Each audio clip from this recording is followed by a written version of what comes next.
You're watching March to March, presented by Principal Financial Group. Start of the second half with Utah State, a 1-point lead on the road against Boise State. With former All-American Dan Dickow, Chris Lewis here with you. So the first half, 10 lead changes, 5 ties. We mentioned at the top, when these teams meet, it's always close. First half lived right up to it. Yeah, today's been no difference. We had a great game with these two teams earlier this season in Logan. This one's shaping up to maybe go down to the final possession as well. But when you look at all things being said, Boise State's done what they typically do defensively, make things difficult, and Utah State makes plays for others. Well, RJ Idlerock has been making a lot of plays for Utah State. He averages 8 a game. He had 8 in the first half. Well, he did all of his damage late in that first half. A step behind 3, as well as a couple very opportunistic finishes. One off of a nice cut. The second one where he just turns the corner in pick and roll situation. We take a look at the game summary brought to you by AT&T 5G. And both teams, for it being such a low-scoring game, actually shot it pretty well. And as usual, imagine this game will go down to the last 4 minutes. Both these teams have had a lot of experience in those close games. And you got to factor in the fact that Utah State's biggest star, Justin Bean, scoreless because of foul trouble, and then their second leading scorer, Brandon Horvath, he has been a little bit better playing with 2 fouls, but not much. Look for Coach Ryan Odom to try to get one or both of them untracked early in the second.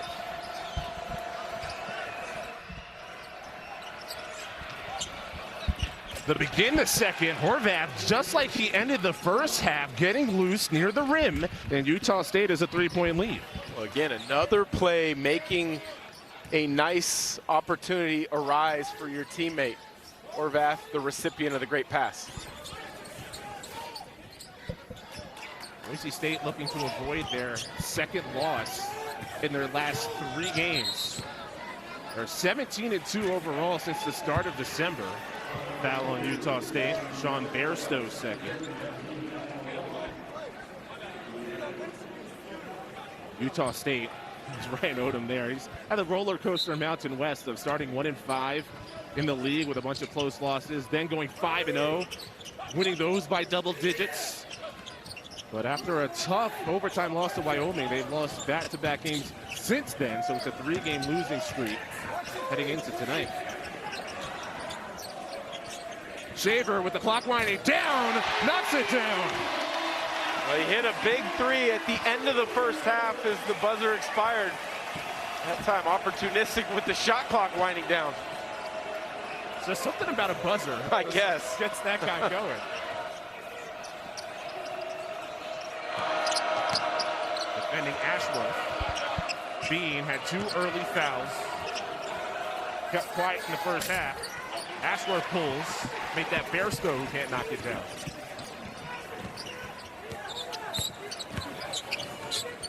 Deep 3 for Max Rice. Oh, yeah! Deep 3 is right. A good 5 or 6 feet from behind the line. He is starting to find his shooting stroke deep into Mountain West play. That's a great sign for Broncos. He was a great shooter in his first couple of years as Bairstow's passes tipped and picked.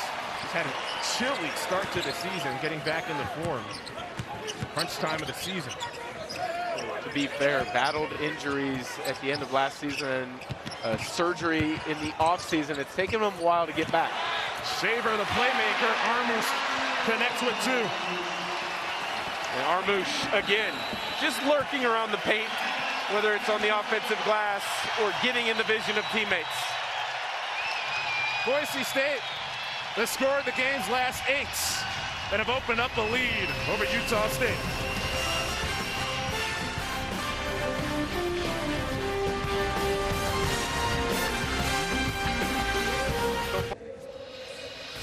Tuesday night, 9 Eastern, we bring you more Boise State basketball as the San Diego State Aztecs make their way to Idaho. Don't miss tip-off right here on CBS Sports Network.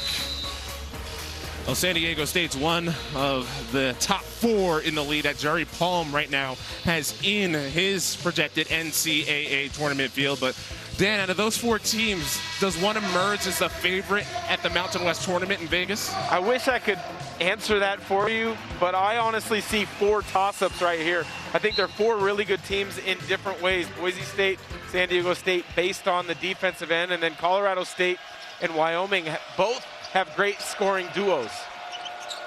Can't wait for the Mountain West tournament at the Thomas and Mack Center, CBS Sports Network. Like how I dodged your question, though, Chris? I knew what to expect at this point. You didn't want to commit. Utah State, 3 seconds in the lane. So Boise State, you talked about it just then, their defense, and that time it works out to force a turnover. Boise State did such a good job at shoot-around of talking about how to take away the cuts and the screening actions of Utah State. That time, Degenhart and Armush, a great job of coming together on that double team. Bean was the one in the lane too long. Degenhart 3 short, Idle Rock rebounds. Utah State hasn't scored in 2.5 minutes.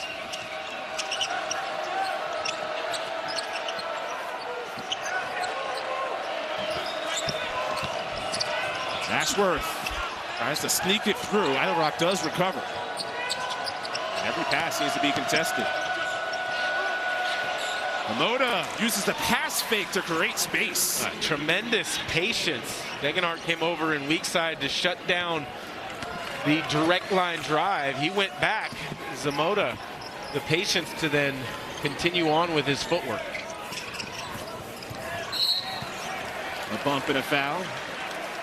See the hand up for Z Hamoda. First on the backup wing for Utah State.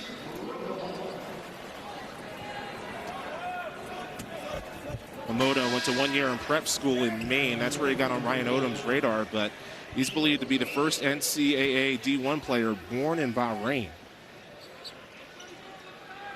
Utah State team is very well represented with international players. 7 players on this roster from overseas. Rice spots up, hit a deep one earlier.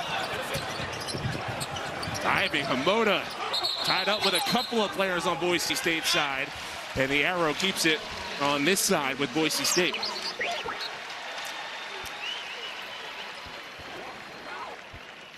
Hamoda providing that spark off Utah State's bench. That's a great example of being ready to play. In their previous game against Nevada, got a DNP CD. I saw a number of those in my NBA career, but they always have to be ready to go. Shaver fadeaway jumper, he's fouled. He'll head to the line as Ashworth commits the foul.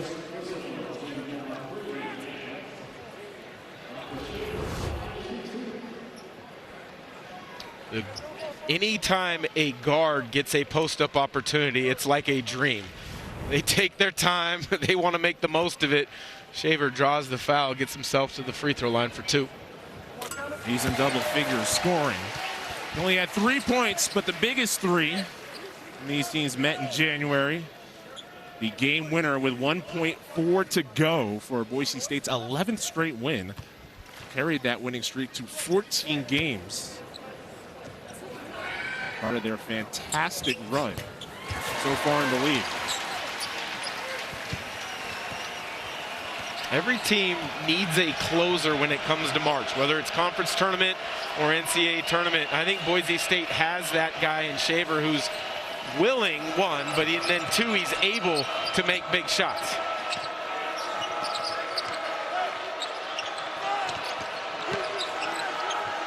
Nice cut. Justin Bean receives and finishes with the contacts. Justin Bean is on the board finally for Utah State. Utah State executes as well as anybody in the country, makes plays for others. Justin Bean, a terrific backcourt. Ashworth, the find. We got a great one at Extra Mile Arena.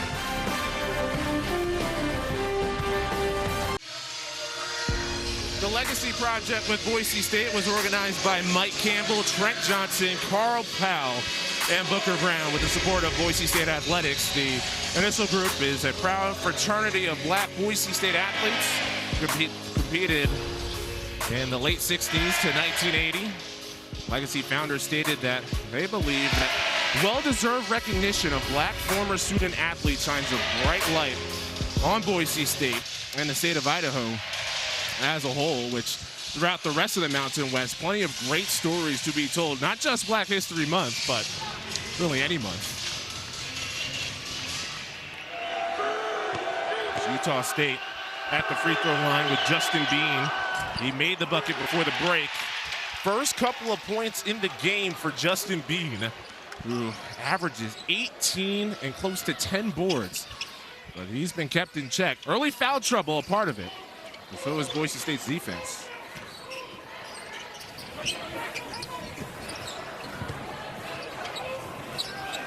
Early in the season, Kijab would have let that three fly. That's one of the reasons they went on that 14-game win streak. Guys started understanding their roles much better. And how about Utah State, though, defensively on that possession, connected?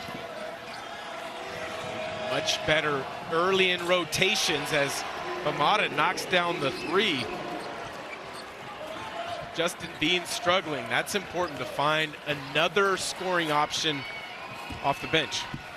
Zia Moda's just a 23% three-point shooter. Stepped into that confidently to tie the game up. Kijab against Moda.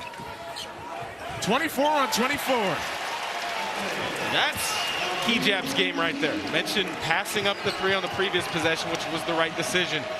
He is so good in that back down game. One of the best in the Mountain West at that.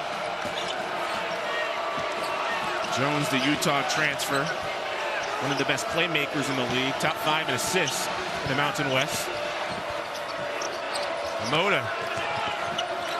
Bean gets it late. Degenhart rejects. A grenade for Hamada. Didn't get it off in time. That is Boise State defense exemplified.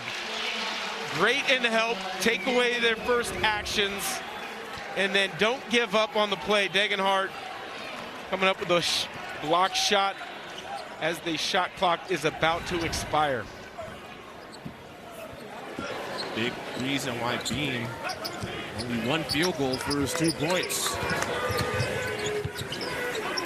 Boise State operating up 2. Low pass for Kijab. Armouche rocketed the feed and stay here with Boise State. Rocketed is right. Armouche needs to move that ball to the wing, improve the angle of the post entry.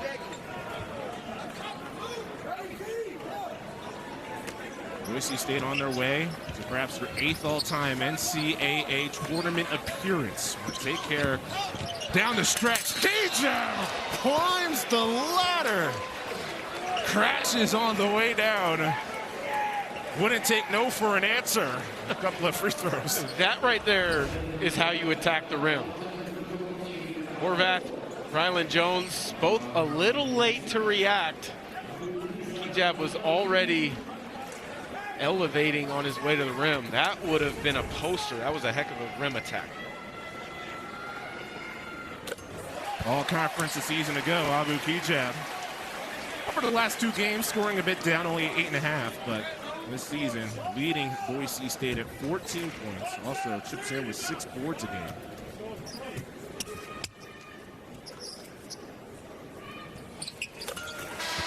The next on 2. RJ Idlerock had 8 points, his season average in the first half. Stephen Ashworth gets a break.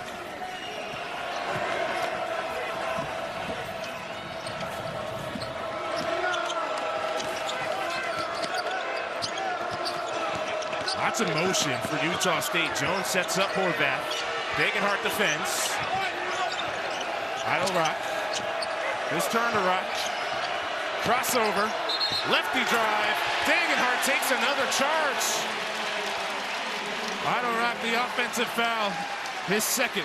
If you want to get on the floor as a freshman, you've got to do the little things, and those are usually on the defensive end. Degenhart covers the pick and roll well, and then on the switch keeps Idlerock in front. Takes the charge. And a little finger point action. I wonder what that's all about. He's done that a couple of times. Boise State had a game, an overtime win on the road at Fresno State earlier this season. Orlando Robinson, a potential all-conference big man, had 4 offensive fouls because Tyson Degenhart, so good at taking charges. Key jab unleashes a fadeaway, and Boise State is back up 6.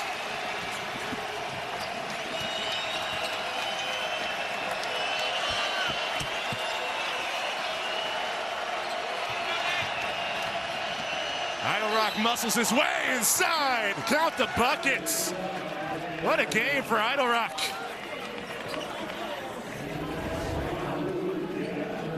Patience on the pick and roll, gets key jab on his hip, and then with his strength is able to float it up on the glass, gets it to drop, chance of the three-point play. You know, we've talked a number of times about Boise State being so good on the defensive end. That is difficult to do against a Utah State offense because they do such a good job getting the ball moving side to side. They change angles on their pick and rolls. They can space it with Horvath as a pick and pop big. Talented offense. Lucas Milner comes in. Key jab on that last foul, his 3rd. He remains in. Idle Rock completes the three-point play.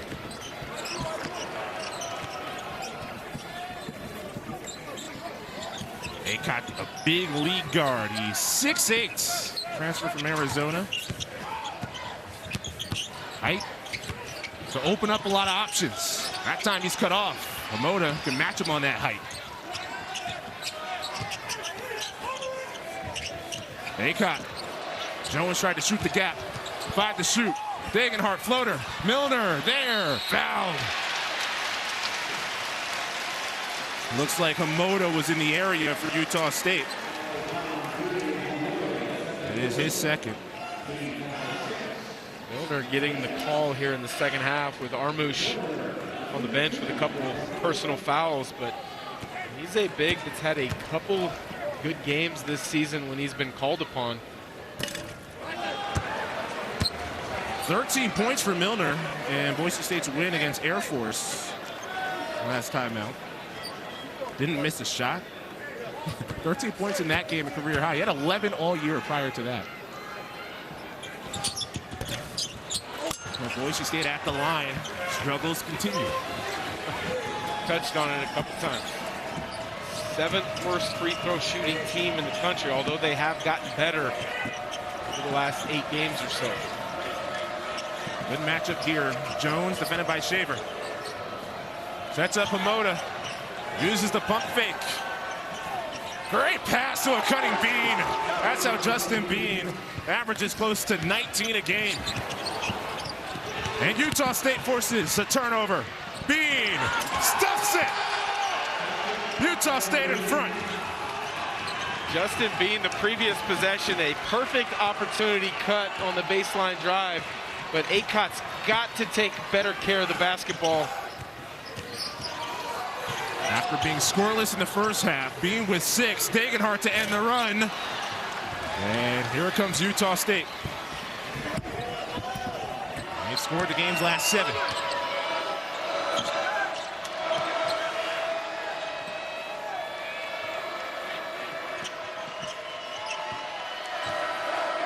Zapala sets the screen.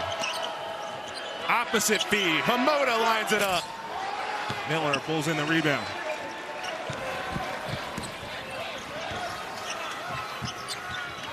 See, a lot of huffing and puffing is overdue for a stoppage. That doesn't stop Marcus Shaver. Full on the line, so it is a 2. Drag screen in transition is unbelievably difficult to guard and contain, but when you have Shaver's creativity with the ball, it makes it even harder. And Shaver picks the pocket of Jones. The crowd disagrees with a foul on Shaver. Utah State has climbed back into this game. Took a brief lead, but now down 1. But thanks to their defense, Justin Bean capping off back-to-back baskets. And then Shaver the long 2. You're watching March to March, presented by Principal Financial Group.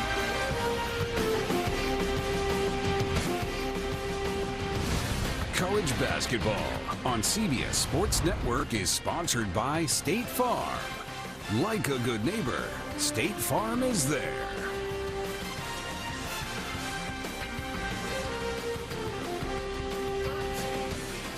Seven ties with Boise State a 1-point lead. Marcus Shaver Jr. 13 points to play for Boise State. Continues his hot play as of late. The last 4 games, he's averaged 16 a game. The transfer from the University of Portland has terrific range. He's got creativity. He creates space. He's been big throughout today.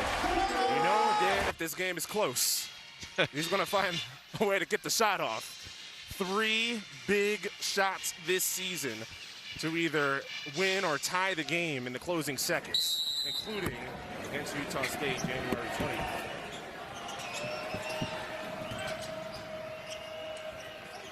Rylan Jones had the timeout, the Utah transfer for Utah State, outed by Acott.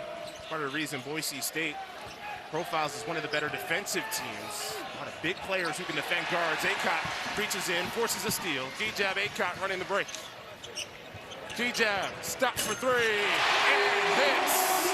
Terrific decision by Acott to play under control, play off of 2 feet, kick it back, key-jab, shoot the wide open 3, not the contested one.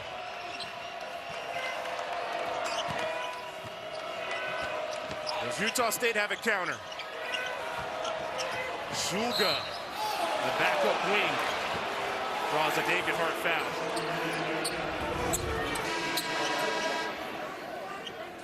Key-jab, a nice steal, gets it up ahead to Acott transition. There you see that is the right decision. There's nothing there. Play off of 2 feet, wait for your trailer. Key-jab takes the right 3. Early in the season, as mentioned, he was, in my opinion, shooting too many threes and contested at that. When he plays to his strengths, he's as good as they get on the wing in the Mountain West. That's Boise State foul on Emmanuel Acott, his first. An aggressive game so far for Hamoda, met at the summit.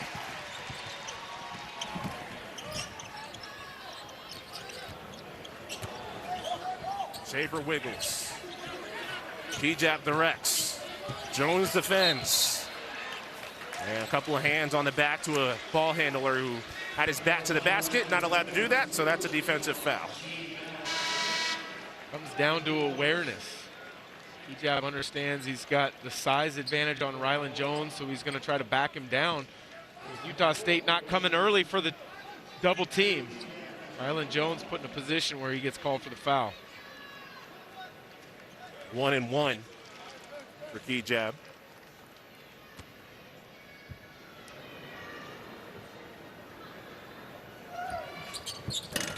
Kind of time to think about that one. And Boise State 10 for 16 from the free throw line. 7th lowest free throw percentage in the nation coming in. Left a few at the charity stripe.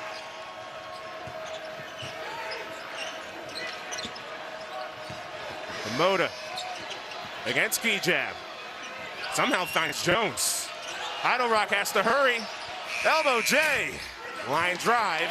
Dagenhart pulls it in.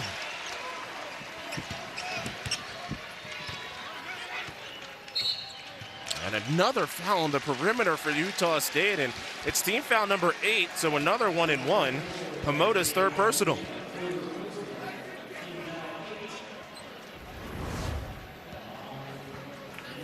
Hamoda's in a good defensive position. And Acott attacks, and Hamoda sticks the knee out. Understanding where the pick and roll is coming, force your opponent to use the pick and roll where your help's going to be. You can't let him reject the screen in that situation. Sean Bairstow. Brother Cam was a star in this conference with New Mexico, all Mountain West, and former Mountain West Tournament MVP. 2 free throws that go in for Boise State. They could certainly use it. Meanwhile, Utah State could use a bucket. They've been scoreless over the last 3 minutes, and Boise State, after being down 1, have opened up a 6-point advantage.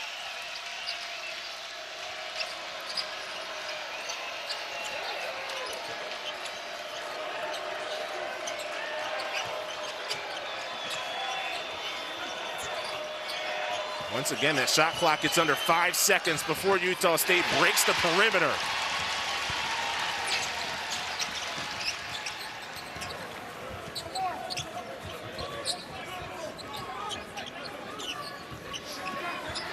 Degenhart wants Idle Rock. Freshman against senior. Senior wins the battle. Idle Rock loses. Jones recovers.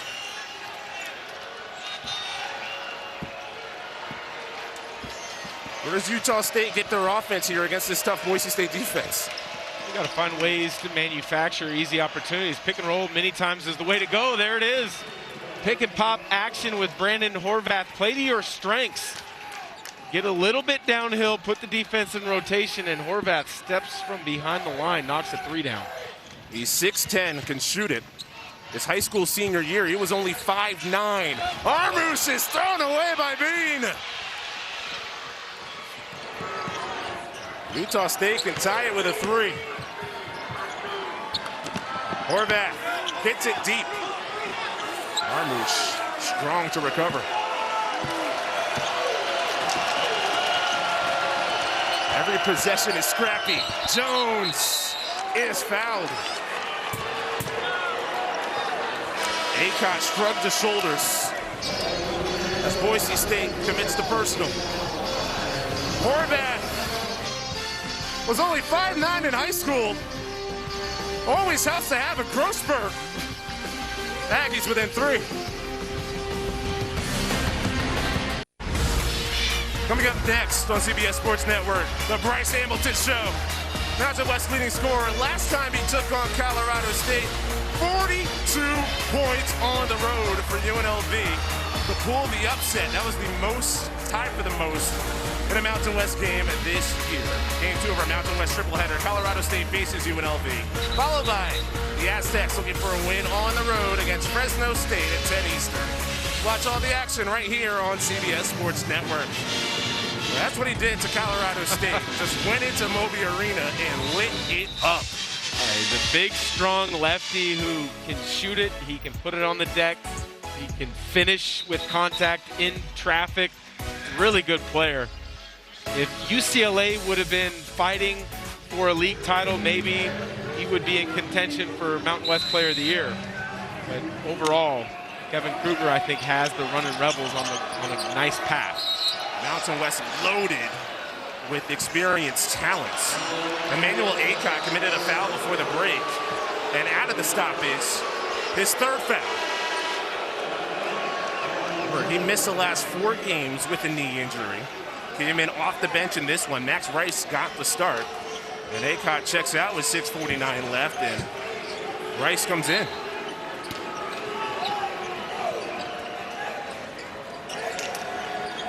Fouls piling up. You start to look at 1-and-1 and double bonus situations. Boise State, such a poor free throw shooting team. You wonder if that could be a story here in the last 6:40.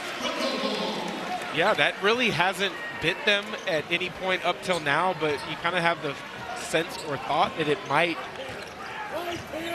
It's going to be important that they keep shooting it from the free throw line the way they've been trending. The last 8 games, 74% from the line, but throughout the season, it hasn't been pretty at the line for Leon Rice's group.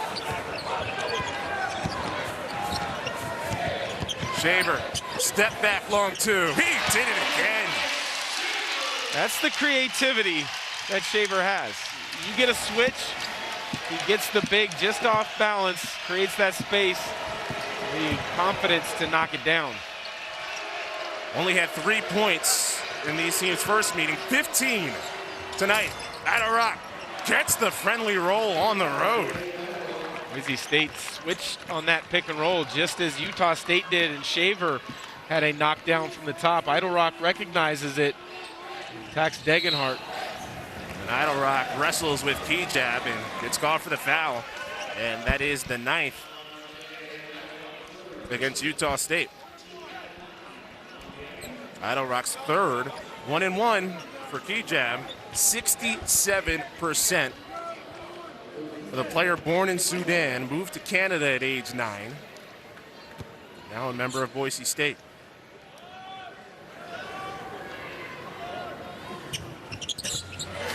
does hit the front end. He certainly has a first-team all-conference resume this year. Just a tough conference to crack it. Second team a season ago. I'm sure he's going to have strong consideration for first team as he misses the second, but he's been a tremendous addition in Boise. Started his career at Oregon. Aycott started at Arizona, so Leon Rice doing a nice job of working the transfer portal and getting the right guys.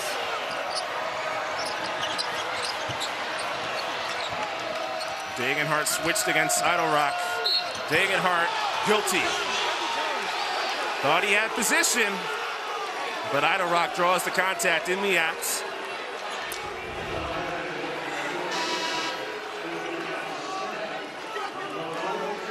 Call from the official. Idle Rock, a bigger guard, has those wide shoulders, the ability, whether it's a guard or a big, defending him, can create some space and play through contact. With Bean struggling tonight, Idle Rock has stepped up and kept Utah State in the game. Hasn't been much of a scorer this year for Utah State, but he was at UMBC for Coach Ryan Odom. He led the squad in scoring a season ago. Coach Odom has told me on other occasions that, Idle Rock kind of felt his way at UMBC to grow into a role halfway through the freshman year. He became a starter. Very similar here with Utah State. Kind of learned the roster, the character makeup of other guys, and then took his time, but he's made the most of it. Speaking of taking the time and making the most of it, exactly what Kijab did there. Another example of just playing to your strengths. Back down, get to your sweet spot. No double comes, patiently get to your finish. Idle Rock has an opening. Rice secures.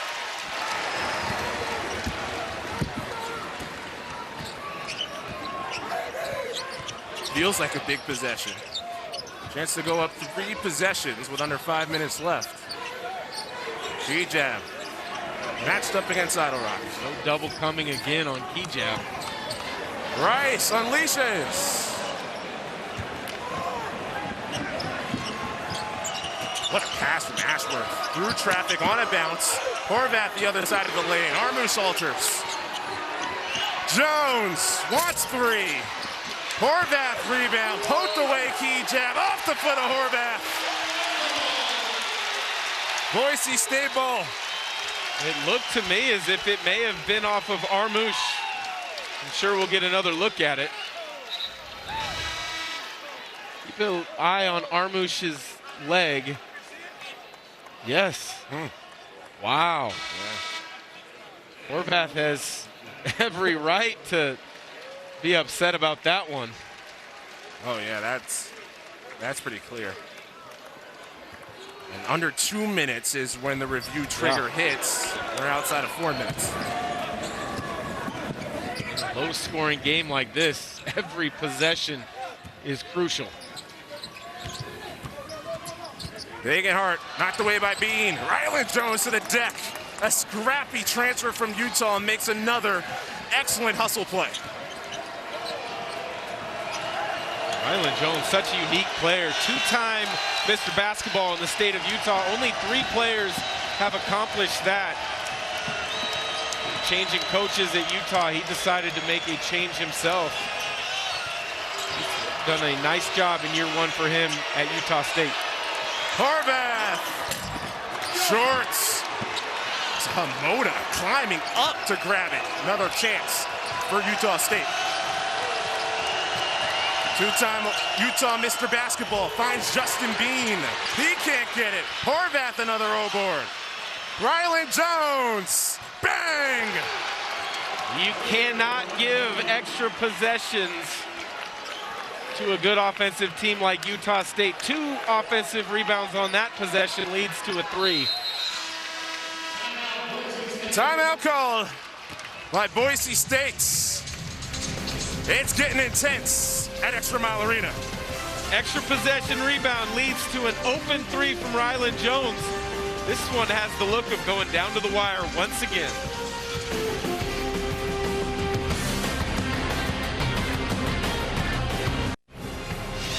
Crunch time in Boise. Boise State a narrow 2-point lead against Utah State. It's time now for Worth a Watch, brought to you by Principal Financial Group. And Marcus Shaver Jr. in close games is a player you got to keep an eye on. Well, late in February and in March, you need a closer. Marcus Shaver has proven to be that guy over the course of the season. Who knows? We've got a tight one here. There might be another opportunity for Shaver to be a closer tonight. He hit the game winner against Utah State earlier this season, January 20th. Hit a game winner the next game against San Diego State right at the end. He hit the game-tying shot for Boise State 2 games ago against Colorado State. And the Broncos ended up dropping that in overtime. So, Dan, you talked about rebounding and driving down the assists at the top of the game. Utah State's done a tremendous job on the glass. They're winning that battle right now. Last 3 made by Rylan Jones was because of an offensive rebound for the Aggies and for Boise State. Drive down Utah State assist numbers.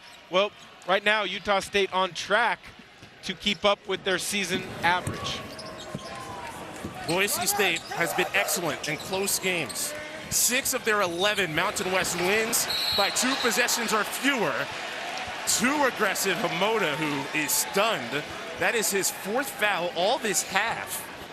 And double bonus, couple of free throws for Boise State, a team that struggles from the line, 7th lowest percentage in the nation, just 64%. Well, that's kind of one of those ones where you're disappointed in the foul, but you might be excited about the outcome because of the struggles at the line. But really, that was poor spacing for Boise State. Try to enter the ball to Hijab at the elbow.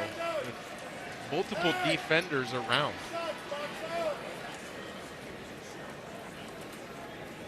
All-conference second team a year ago. Hijab trying to shake it off on his right arm.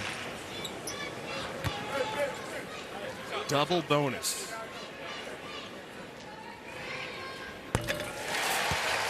One down. Utah State on the flip side, close games has been a nightmare for Coach Ryan Odom. See right there, 2-6 in games decided by 3 or fewer. Had a tough loss at home against Boise State. 4 of their 8 Mountain West losses have been by 1 possession. You can just reverse a couple of plays this year, and Utah State could be contending for the league title. Lots of people follow Ken Palm and his analytics for your efficiencies, offensive, defensive categories. Utah State, number 344 in the country in luck, based off Ken Palm. That time unlucky, being an excellent shooter, misses a top of the key 3 wide open.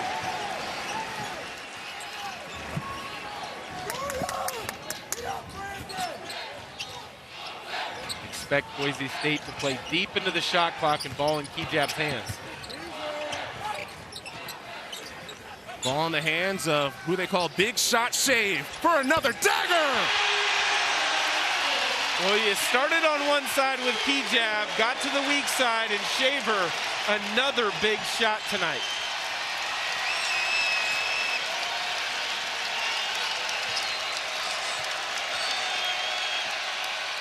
Idle Rock loses it on the way up. A late whistle. It's a giveaway for Utah State. Marcus Shaver Jr. again big time in Boise. Degenhardt a switch to free him up. Horvath switches. Shaver has had a field day on switches this evening. Knocks down the triple from straight away.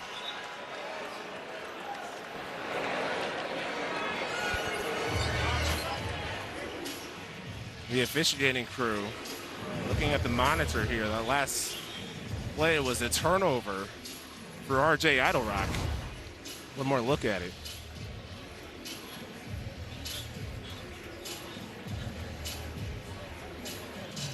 Not quite sure what they would be looking at. I would imagine all 3 officials were at an angle they would know Shaver didn't touch the ball. Yeah, it's interesting if we get some clarification. Because it was out of bounds, because the ball went up above the backboard. So you can take a look at who was the last to touch out of bounds with under 2 minutes left. But it was clearly off the hands of Idle Rock.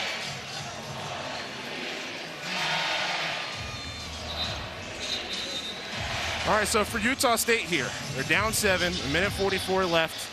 Boise State's such a poor free throw shooting team. Does that make you consider going to the foul game a little earlier than a lot of teams would? Well, I think you definitely have to consider that. I mean, Armush, who's in the game now, is a 41% free throw shooter. Hijab, not a great free throw shooter himself. Degenhardt, a freshman, so maybe he hasn't been in that situation too many times. But you're right. They do decide to go to the free throw game early. Ashworth a bit banged up. And it's been the double bonus for the last couple of fouls. Now Marcus Shaver was fouled there. He's one of the better free throw shooters at 77%. And that's what Boise State, knowing what now is going to happen each time they get the ball. You have to funnel and direct the ball into Shaver's hands, Max Rice, and Degenhardt's hands, your 3 best shooters on the team. 19 points for the Portland transfer. He could fill it up in the West Coast Conference. When he was with Portland, not as much of a scorer here at Boise State, but he hits the big shots when they matter. Ashworth blocked by Shaver. Jones. Bean launches. Just hasn't been his night. Idlerock crashes into Rice. Offensive foul.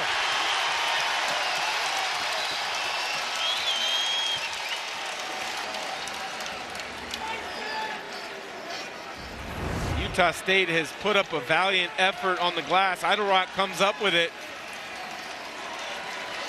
Crashes into Max Rice, trying to create some space.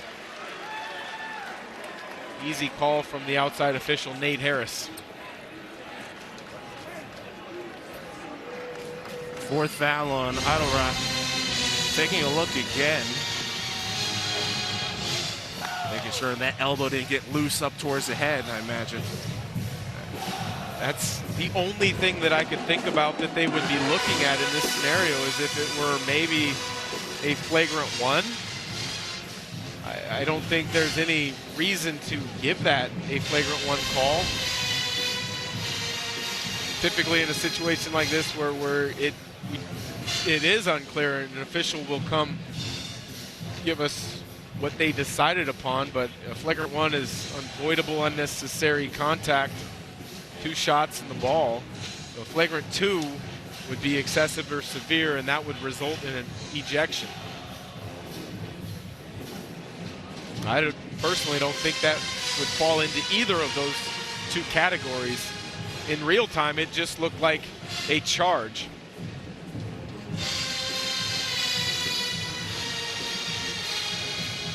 Well, if they do call the flagrant, you're talking about free throws and the ball.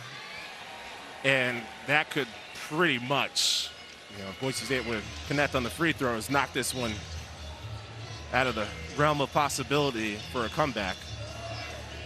The only other thing I could think about would be, was the defender Max Rice inside the restricted area, or was he outside?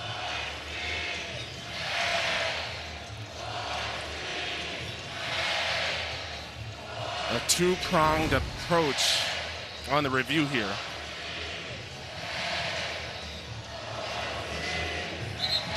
And they called the offensive foul on Idlerock. And they have confirmed the offensive foul. No extra to it, confirming just a common foul. Good call by the official. Definitely you want to get it right. It's a very important stretch of this game and Boise State's season. But for Utah State, that would have been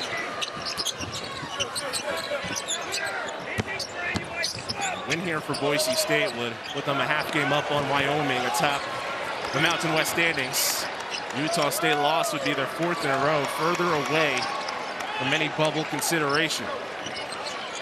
Now defensively, Utah State, I was just about to say, you've played defense for 18 seconds. You just got to let that possession go. You can't foul.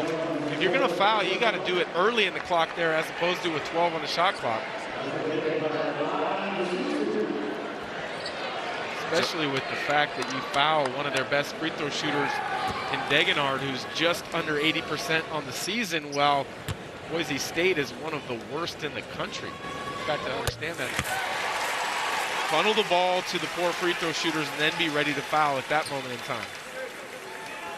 I mean, how big of a problem could this be, though, going down the road for Boise State? But you said they've shot the free throws a lot better over the last handful of games. Yeah, the last 8 games, they've been nearly 75% in that stretch. But basketball and free throw shooting can be mental at times. You've got to believe that there's maybe a chance for that to creep in at some point, maybe in the conference tournament, or hopefully, if you're a Boise State fan, in the NCAAs. That ends a 1-for-9 field goal drought for Utah State. Idle-Rock continues his excellent night. Gajab heads to the line. So how much is Utah State down the stretch? You mentioned that unlucky word. How much of it was open shots that were missed? How much of it was Boise State clamping down defensively as Ryland Jones is fouled out? Well, I was able to see Boise State earlier this season in Spokane when they played Washington State, and what I saw was a team that was starting to believe that they could be a good defensive team. Now what you're seeing is a team that knows they're good defensively. They're 11th in the country defensive numbers. They don't make anything easy on their opponents. Tonight they didn't rebound the ball very well. Had they done a little better job of cleaning up the glass, I think we would have seen a double-digit victory for sure. But, you know, hats off to Utah State. They didn't shoot it well, and they hung in there. And the big story in this game is they're trying to get the player on in substitution. And right now, away from the frame of the screen, you have Coach Ryan Odom, who is irate, and he was angrily pointing towards Leon Rice, who they met right near center court over by the sideline.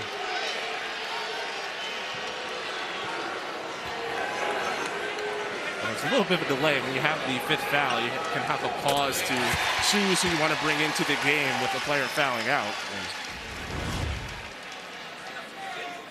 this is Max Rice. This is not started at all. Don't talk to my son like that.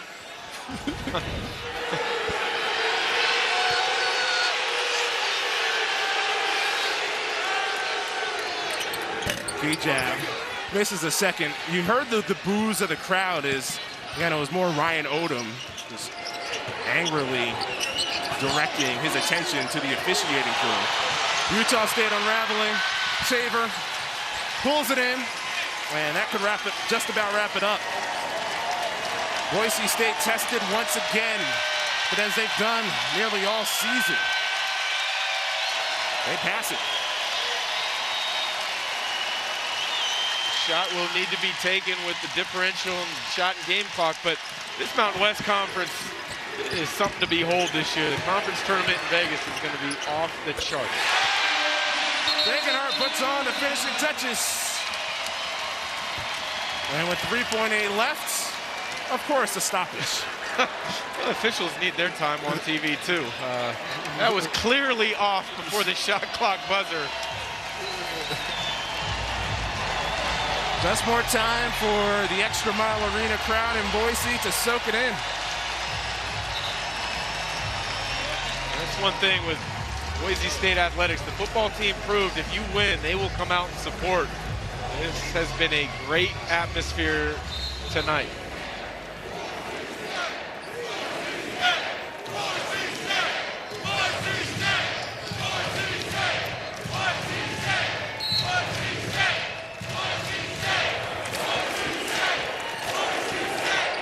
Crowd here in Boise gets to celebrate another home win. Boise State remains in first place in the Mountain West. 68-57 the final. Mountain West standings, you can see first place 12-2, a half game in front of Wyoming. We'll be back with more from Extra Mile Arena. It was a good one here in Boise.